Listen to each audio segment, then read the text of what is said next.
Olá meus queridos, hoje é dia de falar de clássico das antigas. A ideia pro vídeo de hoje não veio de mim, mas sim de um amigo meu. Na verdade, eu nunca pensei que um dia eu estaria falando de um filme chinês de artes marciais aqui no canal. O motivo é que eu nunca tive o mínimo interesse pelo subgênero.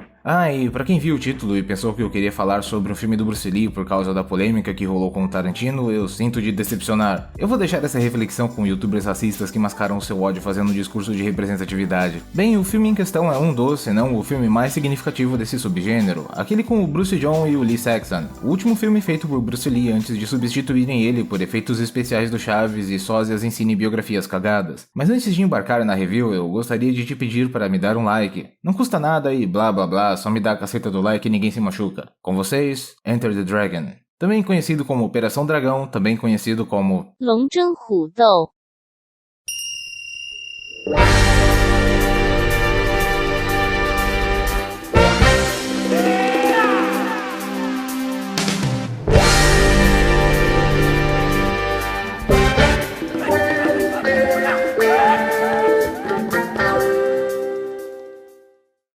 O filme abre com uma luta entre o personagem do Bruce Lee, aqui chamado de Lee, e esse gordinho porradeiro que mais tarde viria a ficar ainda mais gordinho e ainda mais porradeiro. Lee vence a luta muito fácil e então vai trocar um lero com seu mestre que por algum motivo está dublado em inglês.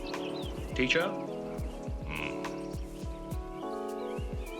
I see your talents have gone. Agora, acho que vocês já devem ter notado que eu só trago filmes no áudio original pro canal, tanto que legendar eles é a parte mais exaustiva da edição, mas eu faço porque eu acho que vale o esforço. Se eu estou avaliando o filme pelo áudio original, nada mais justo do que vocês terem essa oportunidade também. Porém, me explica como que eu faço aqui. Esse filme é uma coprodução entre China e Estados Unidos, mas por algum motivo os desgraçados preferiram dublar os atores falando cantonês ao invés de colocar legenda nessas partes. Me diz pra que diabos dois chineses vão conversar em inglês? Eles não fariam isso nem se estivessem em outro país, imagina na sua terra natal. Pra piorar, a dublagem é péssima, e como não fazia sentido o Bruce Lee falar em inglês pro outro ator responder em cantonês, ele teve de dublar a si próprio depois, e o resultado também não ficou dos melhores. A conversa entre Lee e seu mestre é tão surreal que chega a parecer que estamos vendo um live action de Tekken.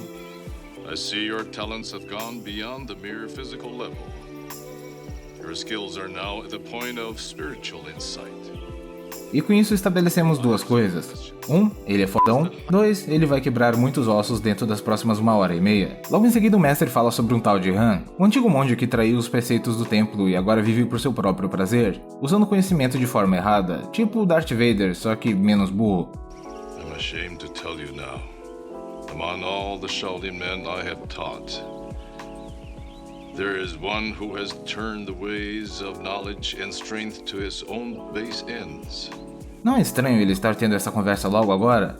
Sim, Lee, você é o melhor aluno que eu já tive, mas vem cá, agora que você consegue partir um diamante com a canela, você já ouviu falar de um maluco aí que traiu nós? Lee então vai conversar com... My name's Braithwaite. Pegnate? The Braithwaite? Perginat. Braithwaite. Hello, Mr. Braithwaite. Braithwaite diz que Han está executando um torneio de artes marciais e que Lee deveria aceitar o convite que recebeu. Lee fica intrigado com o interesse do homem e quer saber o que ele tem a ver com Han, mas não antes de encher linguiça em uma cena que só existe pro nosso astro expor filosofia pro público. E não, ela não casa em nenhum momento futuro com o longa. It's Lau's time. Pera aí, o nome dele é Lau? Então esse filme é mesmo um live action do Tekken. Ele só se passa bem antes do Lau ficar mais velho e participar daquele outro torneio bizarro. Enfim, vem os créditos e enquanto isso aparecem por breves momentos dois personagens que serão importantes mais tarde. Braithwaite revela ser um detetive e avisa Lee que suspeita que Han está lobotomizando mulheres e as vendendo em sua ilha particular, local onde será feito o torneio. Eu gostaria de saber por que uma agência de espionagem teria uma gravação de um cara levando madeirada e quebrando tábuas em chamas. Bem, não faz mal, esse é o O'Hara, guarda-costas do Han. Se ele está recebendo algum destaque é porque ele vai ser um dos durões. Guns. Now why doesn't somebody pull off 45 and bang, settle it? No guns. Até o Bruce Lee ficou decepcionado. No fundo, transformar os caras em peneiras é sempre muito mais fácil do que distribuir golpes, mas hey, pelo menos esse filme tentou dar uma desculpa do porquê ninguém usa uma maldita arma nele. Já tentaram ver os filmes que vieram depois da morte do Bruce? As you know, the possession of a weapon is a serious offense here. Han's Island rests partly within our territorial waters. If we were given the slightest reason to believe that he has any kind of arsenal, we'd move in on him. Besides, Han would never allow guns on the island anyway.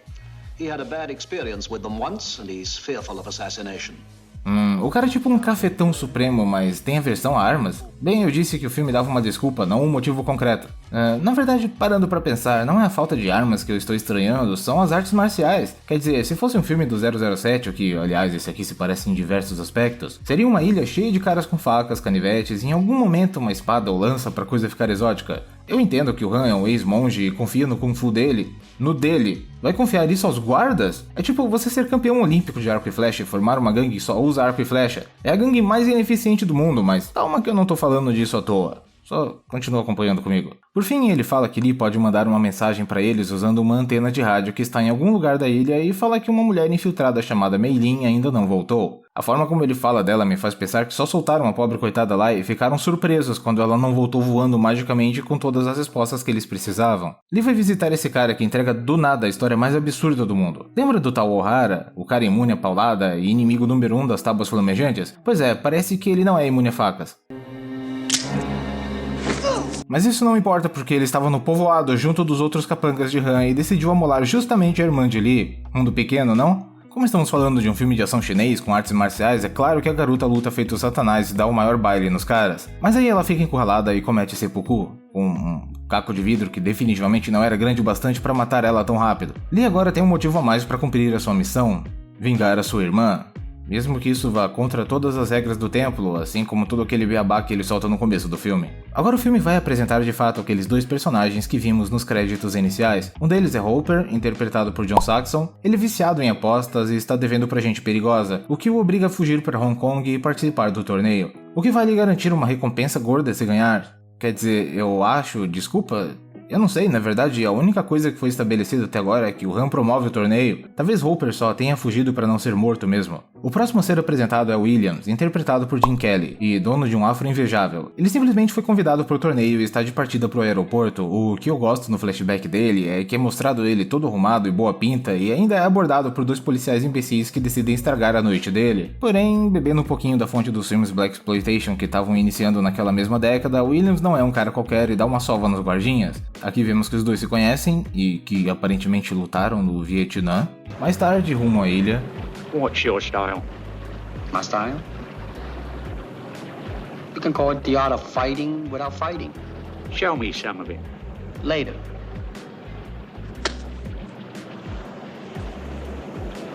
All right.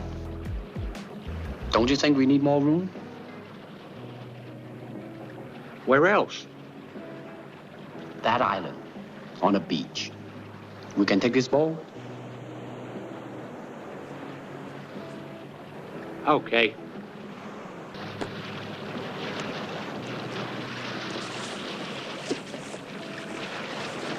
Hey! What the hell are you doing? Hey! Então a arte de lutar não lutando é o bullying? Eles chegam na ilha, rola um clima entre Hopper e uma das funcionárias de Han e eles partem em direção ao palácio. Eu adoro esse traveling que a câmera dá por trás dos atores, você tem uma ótima noção do espaço do local e ainda por cima é tomado pela ambientação. Bom, eu vou pular logo para a parte que interessa. Han aparece e faz um discurso enaltecendo seus homens e o treinamento intensivo que fazem na ilha. Logo em seguida, suas garotas fazem uma demonstração de como a edição do filme é funcional. Essa aí não é a gente infiltrada?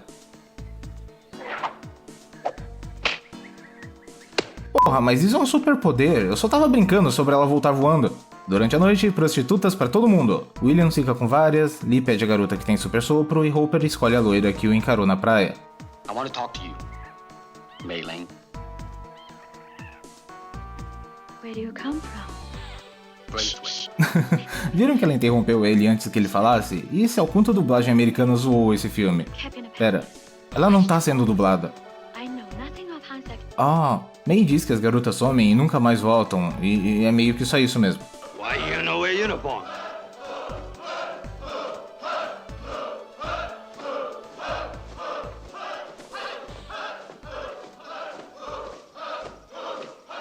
Ah, então só olhar na cara de quem vai arrancar o esôfago da pessoa pelo ânus que ela te deixa em paz? Então já sabe, se seu chefe vir perguntar por que o Jefferson bateu ponto por você no dia anterior, você olha pra ele assim e tá tudo resolvido. O torneio começa, Williams vence sem nenhum esforço a sua luta e Hopper apanha de propósito só pra aumentar as apostas em cima do seu adversário pra ele virar o jogo no último round.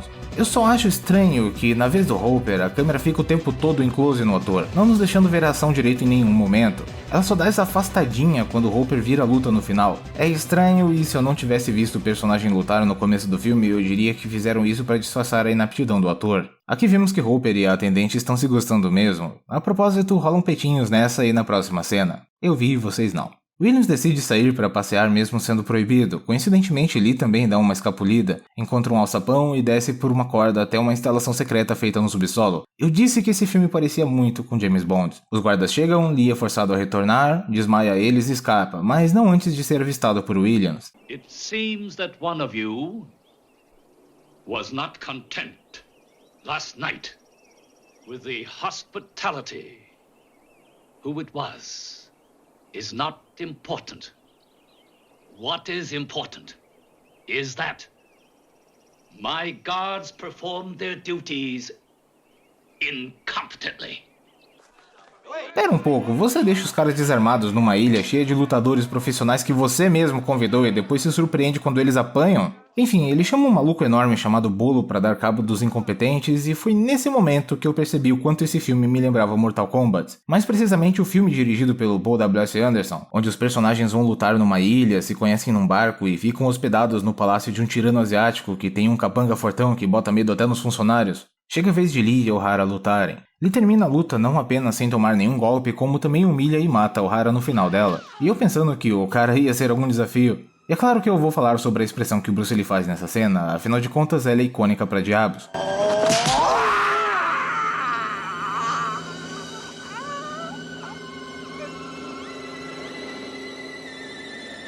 Por mais que pareça engraçado à primeira vista, a cara dele esbanja sentimento, e é um misto de tantos ali. Tem satisfação, remorso, tristeza, sadismo e talvez até arrependimento. Como esse foi o filme de fim de carreira do Bruce Lee, é fácil perceber como ele cresceu como ator, mesmo sem abandonar todos os maneirismos que se tornaram sua marca registrada, como o comportamento de felino ou as falas pausadas. It is defeat that you must learn to prepare for. I don't waste my time with it. When it comes, I won't even notice. Oh, how so? I'll be too busy looking good. Não se continuar atuando mal desse jeito. Han acusa Williams de ter atacado seus homens na noite anterior, mas ele nega ser culpado. E mesmo dizendo que viu outra pessoa no local, Han prefere lutar com ele do que insistir em saber quem era. Durante a luta, uma parede quebra e eles caem numa sala cheia de mulheres louconas de ópio, ou seja lá o que for o que elas tomaram. Uma delas tá tão chapada que, mesmo depois do Williams cair em cima dela, ela continua rindo na mesmíssima posição, como se um mosquito tivesse batido na testa dela. Por fim, descobrimos que Han não possui mais a sua mão esquerda, usando assim uma prótese metálica que claramente é diferente da posição que o ator estava fazendo com a sua mão real momentos antes. Bem, nosso vilão possui uma mão prostética. Pra ser mais vilão de 007, só se ele acariciasse um gato. Era um palpite irônico. Bem, ele apresenta o seu museu a Hopper até chegar nessa guilhotina. You mean you want me to put my head on that thing? An act of faith. Ato de fé? Bem, vejamos, se eu pôr a minha cabeça aí e você não puxar a cordinha, eu vou ter confiado a minha vida nas mãos de um completo estranho que vive isolado numa ilha, fala pausado e acaricia um gato simplesmente pela emoção de poder ter a minha cabeça arrancada. Ato de fé? Tá mais pra anencefalia. Aí ele bota lá o gato, que parece estar bem de boa com a ideia de ser decapitado. Ele tá tão de boa que fica putaço com o Hopper quando é removido. Faked out again. O elevador leva até as cavernas que Lee havia visto mais cedo. Lá Han revela todo o seu plano maléfico a Hopper, e quando eu falo revelo, eu quero dizer que ele é o mais literal possível. We are investing in corruption. Ele quer que Hopper se torne um sócio e represente a marca nos Estados Unidos. Sim, porque não há forma melhor de encontrar um homem com aptidão para negócios do que promovendo uma competição onde as pessoas se espancam. De acordo com Han, essas pessoas presas são bebuns. Ele diz, né?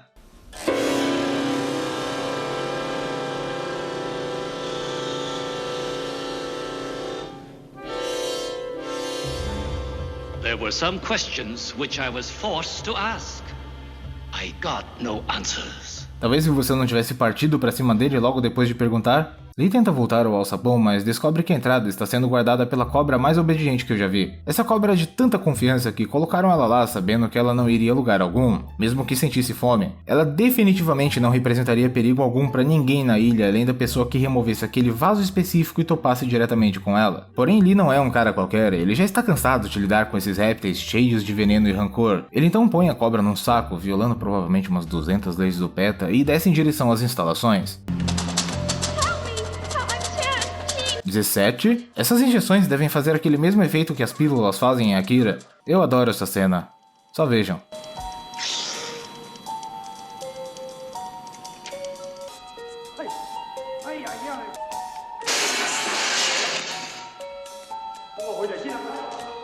Essa é a cara de quem acha que correr de répteis altamente peçonhentos é pra maricas. Ele entra na guarita, manda um sinal pra torre de rádio e enfrenta uma infinidade de capangas, incluindo um jovem Jack Chan. A propósito, se você pensar bem, nessa cena, estamos vendo Bruce Lee assassinando Jack Chan bem a sangue frio. Enfim, ele luta muito, mas é capturado. O agente de nome complicado finalmente consegue fazer alguma coisa. Hopper recebe a ordem de lutar com Lee. Like you said, there's a point I won't go beyond. I was right about you. I will find someone with whom you can fight. Bolo! Mais uma vez, nada disso estaria acontecendo se você só tivesse armas. Hopper vence, Mei Lin solta os prisioneiros, rola um quebra-pau generalizado e Lee vai ter o seu X1 com Han. A sequência que se segue é bem icônica, com Han perdendo pelo menos umas 2 chances de matar Lee com essa mão de faca que ele põe e terminando na Casa dos Espelhos. Eu tenho algumas perguntas sobre essa sala, mas eu prefiro só aceitar que ela tá lá mesmo. Remember,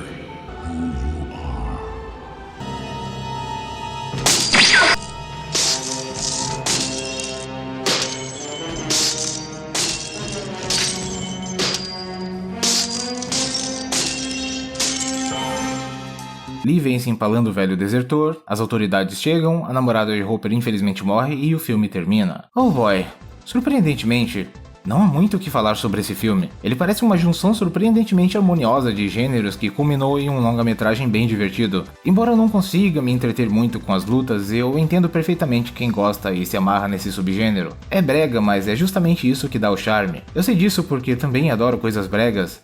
Eu não seria um fã de Alien se não gostasse, né? A direção é competente e tem os seus momentos de boas ideias. A estética do filme é claramente americana, mesmo que seja todo ambientado na China. E por falar em ambientação, eu me senti desnorteado o tempo todo com o Palácio do Han. Tirando aquela cena do Traveling no saguão que eu falei, o filme não estabelece muito bem o resto do lugar. Muito provavelmente porque eles não tinham todo o cenário pronto quando eles começaram a gravar. Então acabamos nos familiarizando muito mais com os jardins do que com o palácio em si. O filme possui esse tom de 007 com Blaxploitation, mesmo que apenas flerte com o tema. A trilha sonora ajuda muito, eu sei que há quem ache o máximo, mas na maior parte do tempo passou desapercebida por mim. Infelizmente não dá para falar muito do elenco, visto que muitos dos personagens estão dublados, mas do que possuem cenas falando inglês, de fato eu posso dizer que todos estão bons, todos menos o Jim Kelly. A entrega das falas dele não só é feita da forma mais canastrona possível, como ele acaba atuando de forma bem robótica, principalmente quando contracena com Shi Ken, o ator que interpreta o Han. Rolam essas pausas ainda mais desconfortáveis, provavelmente porque um não conseguia entender o que o outro falava. Sendo assim, cada um teve de seguir somente o seu script como referência, ou confiar em algum membro da produção traduzindo instantaneamente lá no fundo. Como esse foi apenas o segundo filme do Jim, sendo que antes disso ele era conhecido por ser atleta, eu não me incomodo. Provavelmente desenvolveu bem as suas habilidades mais tarde, visto que atuou em muitos filmes depois desse.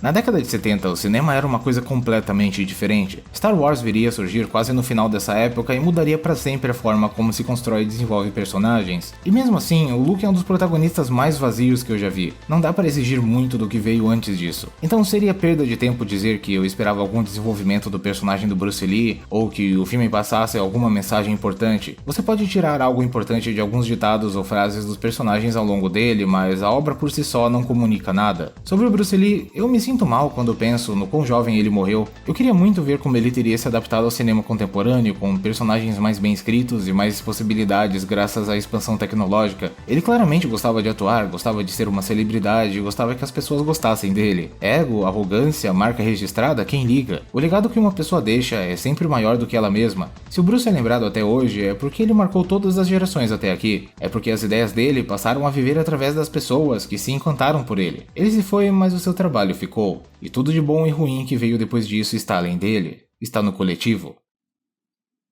E esse vídeo vai ficando por aqui. Se você me acompanhou até aqui, você deve ser uma pessoa muito especial. Não se esqueça de dar um like no vídeo. Eu te convido a ver outros vídeos do canal e se gostar, peço que se inscreva. Eu vou indo nessa e até logo.